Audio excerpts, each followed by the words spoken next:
आदमी ने गोली के आगे वाले हिस्से को पहले पूरी तरह घिसकर सपाट कर दिया, फिर उसमें एक छोटा सा छेद किया और उसके अंदर जहर भर दिया। इस तरह एक बेहद खतरनाक जहरीली गोली तैयार हो गई। इसके बाद भाई ने इंटरनेट से अलग अलग पार्ट्स मंगवाए और धीरे धीरे उन्हें जोड़कर एक स्नाइपर राइफल बना डाली। लेकिन अभी उसमें साइलेंसर की कमी थी। इसके लिए भाई ने एक चाल चली। उसने जानबूझकर अपनी गाड़ी खराब की और उसे रिपेयर शॉप पर ले गया। जैसे ही मालिक का ध्यान हटा, भाई वहाँ से एक स्टील पाइप, कुछ लोहे के टुकड़े और एक गियर प्लेट चुपचाप उठा लाया। घर लौटकर उसने गियर को एक एक करके खोलना शुरू किया। हथौड़े से बेयरिंग्स निकाले, फिर उन्हें बराबर साइज में घिसा। इसके बाद उन सभी बेयरिंग्स को एक साथ जमाकर स्टील पाइप के अंदर भर दिया। कुछ ही देर में एक साधारण लेकिन असरदार साइलेंसर तैयार हो गया। भाई राइफल को बाहर ले गया और उसका टेस्ट किया। नतीजा शानदार था। आवाज लगभग खत्म हो चुकी थी। वो अपने काम से काफी खुश था, लेकिन ये हथियार उसके लिए नहीं था। असल में भाई एक मशहूर बंदूक बनाने वाला कारीगर था जो लोगों के लिए कस्टम हथियार बनाकर कमाई करता था। इस बार उसका क्लाइंट एक औरत थी। शुरू में भाई को लगा कि वो क्लाइंट सिर्फ अपनी सुरक्षा के लिए बंदूक बनवा रही है, लेकिन बातचीत के दौरान उसने देखा कि वो औरत कितनी तेजी और सटीकता से गोलियां लोड कर रही है। सिर्फ 10 सेकंड में पूरा मैगजीन तैयार। तभी भाई को समझ आ गया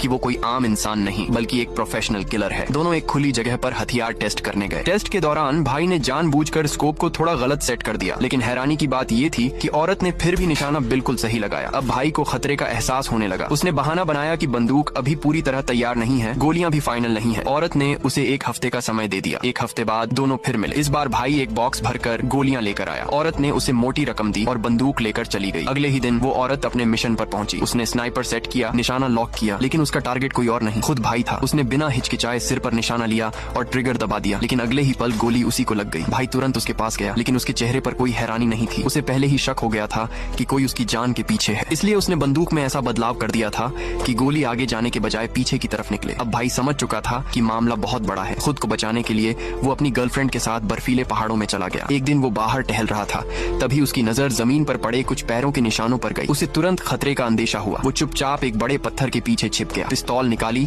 और धीरे धीरे उन निशानों की दिशा में बढ़ा। जैसे ही उसे हलचल दिखी, उसने तुरंत 2 फायर किए और सामने छिपा हुआ किलर वहीं ढेर हो गया। भाई आगे बढ़ा, उसकी तलाशी ली और अपनी गर्लफ्रेंड से कहा कि पुलिस को कॉल करे, लेकिन अगले ही पल कुछ ऐसा होने वाला था जो हालात को और भी खतरनाक बना देता।